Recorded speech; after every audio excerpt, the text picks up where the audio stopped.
አንተ ተነስተህ ከህዝቡ 6,000 ብር ወሰድክና ወሰድክ። ምን ወሰድኩ? 6,000 ብር ማስረጃ አለ አይደል? ስንት ወሰድክ? 6,000 ብር ከስንት ሰው?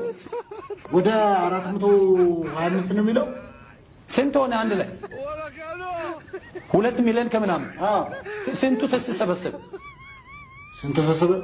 እንዴ ስንት? ከአንድ ሰው ስንት ነው ያገኘው? 6,000 ብር በወር 500 ብር በአመት 6,000 ብር ቆጥቧል። አንድ ሰው አገኘው።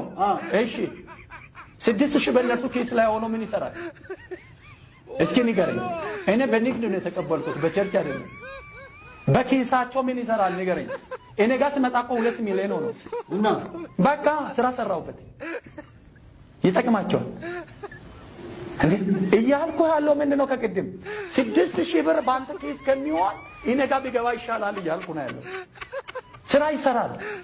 ያ 6,000ም ሰርቄ አይደለም የተቀበልኩት፣ በሰው ስምምነት ነው እንዴ። 6,000 እኔ ጋር ሲመጣ ስራ የሚሰራ እኮ ይኸውልህ፣ 6,000 ተጠራቅሞ እኔ ጋር ሚሊዮን ሆነ አይደለ? እነርሱ ጋር ሲቀመጥ እኮ 6,000 ነው የሚሳ ነው በቃ እንዴ። አንተ እኮ ሚሳ በልተህ እኮ የምትከፍለው ነው 6,000 ብር።